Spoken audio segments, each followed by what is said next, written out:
Hey Diatribe readers, it's Adam Brown, and we're here at the Diatribe office with a new and improved chia pudding column coming out in Diatribe very soon. We're calling it 50 Shades of Chia Pudding. And the idea is we've learned a ton from Diatribe readers about how to make an awesome chia pudding for breakfast. And we love chia pudding because it has a small impact on blood sugar. There's tons of variety in the ways that you make it. It's less than 60 cents per meal.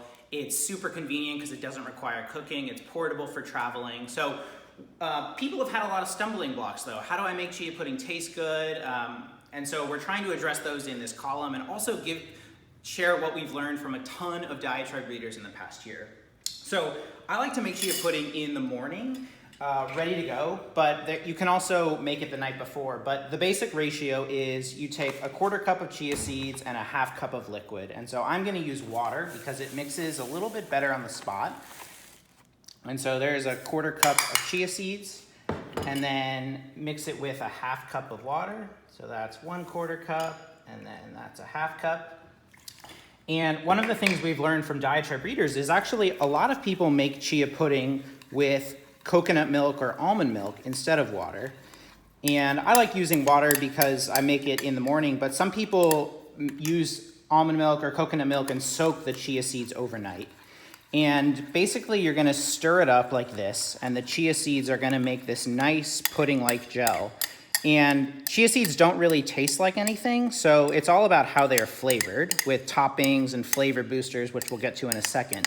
But as you stir this up for about a minute, you can see it's already starting to make this pudding-like gel. And chia seeds, as we've covered before, basically 80% fiber and the rest is omega-3 fats. So they're really great breakfast to have. And there you go. So this is what we call the base station for making chia pudding. And then the rest of this is about flavoring your chia pudding. And so I'm gonna show you how I flavor it, but this column is all intended to show all the other ways. And so I really like this cinnamon from Costco, Saigon cinnamon. And so you'll stir that in there.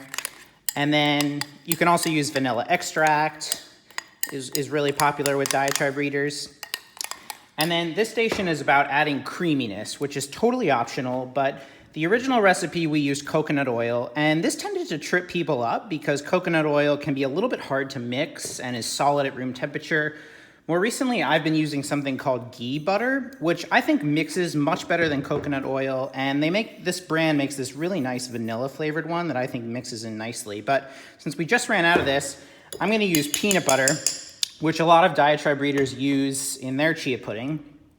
And you're gonna mix that up. And one of the things people will say is, chia pudding, it doesn't look that appetizing. And I think if people can get over that and just try to find a combination that they really like the flavor of, it kind of outweighs how it looks. But I realize that can be a stumbling block for people. And so this last station is the crunchy station, and I really like cacao nibs, which are basically unsweetened chocolate chips. And then I'll sometimes add some shredded unsweetened coconut, and then a little bit of seeds, some sunflower seeds I think work really nice, some nuts on top, and some blueberries. And that's basically how I make chia pudding in the morning for breakfast. We hope that you can find a combination that you really like, and please share feedback with us. Enjoy.